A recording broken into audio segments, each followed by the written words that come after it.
तो hello guys, welcome to another progress update video. आज है 8 जनवरी। तो आज मैंने कल अपना टेस्ट दिया था, जो फोर्थ मॉक टेस्ट था वो दिया था। मैं अपना उसका बता देता हूँ जो मेरा स्कोर था। मेरा स्कोर अराउंड 156 था। हाँ, तो उसमें अब मैं बता देता हूँ, जो इस बार भी वही गलती हुई।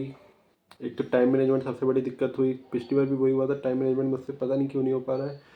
फिजिक्स में बहुत टाइम लग रहा है, पता नहीं क्यों। पिछली बार फिजिक्स में सबसे टाइम लग गया था। केमिस्ट्री तो पिछली बार सबसे ज़्यादा दिक्कत हुई थी केमिस्ट्री में, क्योंकि सबसे ज़्यादा नेगेटिव मेरे केमिस्ट्री में मिले थे पिछली बार, जो थर्ड मॉक टेस्ट था। पर इस बार मैंने केमिस्ट्री में तो इंप्रूव अच्छा खासा किया है कि उसमें नेगेटिव कम बने। फिजिक्स में इंप्रूव तो हुआ है कि मार्क्स तो सही है, पर फिजिक्स में सबसे ज़्यादा ये दिक्कत हो रही है कि टाइम बहुत लग रहा है। कल भी अराउंड 1 घंटा 5 मिनट फिजिक्स में ही लग गए थे। और मैं फिर केमिस्ट्री में तो जल्दी पिछली बार भी करना पड़ा, तो इस बार इतना थोड़ा नहीं, थोड़ा दिक्कत पड़ा। इसलिए मैथ्स के लिए कम टाइम बचता है, और मैथ्स का जब कम टाइम बचता है फिर हर बार में जल्दी जल्दी क्वेश्चन करने पड़ते हैं। तो ये दिक्कत अभी सबसे बड़ी आ रही है कि फिजिक्स का टाइम मैनेजमेंट नहीं हो पा रहा है। तो मुझे फिजिक्स थोड़ी स्पीड बढ़ानी पड़ेगी, मेनली ये है अभी। मैंने इसके बाद टेस्ट को अपना एनालाइज भी कल शाम को बैठ के, तो मेजोरिटी ऑफ द मिस्टेक्स जो वही थी फिजिक्स का, एक तो टाइम मैनेजमेंट और दूसरा मैथ्स के लिए। मैथ्स में निगेटिव तो नहीं बने थे, पर मैथ्स में मैं ज़्यादा क्वेश्चन अटैम्प्ट नहीं करवाया था उस वजह से, क्योंकि मैथ्स में अराउंड 1 घंटा 5 मिनट शायद मिला था, उसमें हो नहीं पाया था ज़्यादा से ज़्यादा। तो मैं सोच रहा हूँ कि एक तो मैथ्स में थोड़ा मुझे फार्मूला बेसिस वाला भूल रहा हूँ, तो मुझे मैथ्स सबसे बड़ी रिवाइज़ करनी पड़ेगी। तो आज मैंने सुबह से यही करा है। मैंने जो मेरा केमिस्ट्री के आईओसी मैंने उसी तरह रिवाइज़ कर ली थी, तो केमिस्ट्री की आईओसी बची थी, वही मैंने आज रिवाइज़ करी है। सुबह से वही कर रहा हूँ। अभी शाम के 4 बज चुके हैं, तो वही कर रहा हूँ। तो ऑलमोस्ट हो ही चुकी है, तो शाम तक हो जाएगी। फिर मैं सोच रहा हूँ कि मैं अपना दूसरा जो 9 था कल दूंगा शायद। आज तो तभी मैंने कोई नहीं दिया, कल या परसों एक फिर से मॉक टेस्ट दूंगा 10 तारीख तक, 10 या 9 कल दूंगा।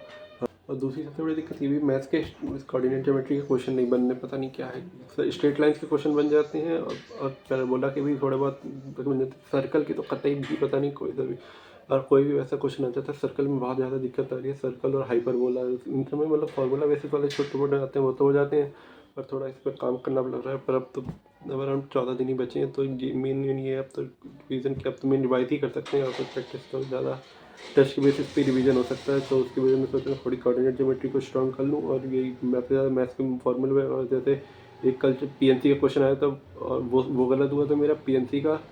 इसमें बस 2 फैक्टोरियल से लास्ट में डिवाइड नहीं करा था, बाकी सब उसमें सही हुआ था। बस पीएनसी का एक गलत हुआ था। मैथ्स में जो हुआ था, मेरे मैथ्स में 2 नेगेटिव हुए थे। एक मैथ्स को ये नेगेटिव था, एक प्रोबेबिलिटी का तो कैलकुलेशन मिस्टेक्स हुई थी, वो उसमें वेरिएंस निकालना था कुछ, वही। मैंने अराउंड जो टोटल क्वेश्चन अटेम्प्ट किए थे अराउंड 50 क्वेश्चन, हाँ 50 क्वेश्चन अराउंड अटेम्प्ट किए थे, तो उसमें से यही था 156।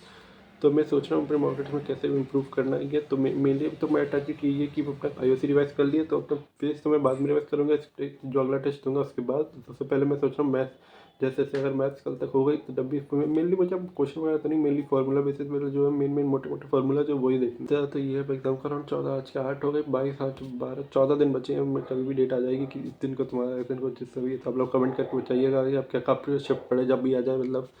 तो अभी मेनली यही दिक्कत आ रही है कि मन नहीं लग रहा सबसे ज़्यादा पढ़ाई में, कि मन करता है कि जल्दी पेपर हो, इसके बाद ये करेंगे वो करेंगे, पर सबसे ज़्यादा रिलीव लगता है वैसे अटैम्प्ट में नहीं हुआ तो फिर उसके बाद। तो मेनली यही है, इस अटैम्प्ट में हो जाए ताकि ख़त्म हो जाए। एकदम फ्रस्ट्रेट हो चुके हैं, पिछले कई महीनों से कुछ हो नहीं रहा है, तो सोच रहे हैं कि जल्द से जल्द ख़त्म हो भी है। अभी इतना टाइम है कि पीक वाला पढ़ना होता है, पर तब से मन ही नहीं लग रहा। सुबह से मन करता है अब जल्दी ख़त्म है पेपर। जब पढ़ने भी बैठते हैं तब भी यही लगता है कब ख़त्म हुए, कब ख़त्म हुए। तो आगे का सोचते रहते हैं कि पेपर के बाद ये कर लेंगे वो कर लेंगे, पर तब जल्दी से पेपर ख़त्म हुआ इसकी टेंशन। बस सुबह से यही हो रहा है कि इसके बाद ये कर लेंगे वो कर लेंगे, पर पढ़ाई में तब से मन नहीं लग रहा है। तो यही है कैसे भी करके 12 से 15 दिन निकालने हैं, ख़त्म हो एक बार। सबसे बड़ी दिक्कत ही मोबाइल ही है, उससे सबसे ज़्यादा नप हो रही है यूट्यूब। इसके मैंने जैसे इंस्टाग्राम तो मैंने तो पहले डिलीट कर दिया था, पर ये यूट्यूब का शॉर्ट्स भाई साहब इतना एडिक्टिव। जब भी जरा सा देखो कि एक चैप्टर चला हो गया, चलो ये थोड़ी बहुत देख लेते हैं, करीब 10-5 मिनट के लिए देखो, आधा घंटा निकल जाता है, कुछ समझ ही नहीं आ रहा है।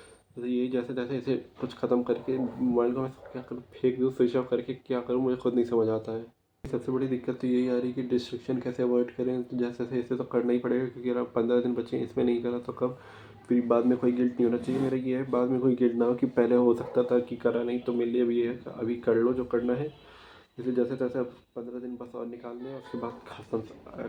फाइनली फ्यूचर कुछ होए, कुछ तो नहीं अच्छा ही होए, तो देखते हैं फिर। तो आप सभी को सबसे पहले ऑल द बेस्ट। क्या ही कर सकते हैं, ये तो रिवीजन ही है, हमें जो करना है सुबह से शाम तक। तो thanks for watching, subscribe for more, and हाँ, राधे राधे।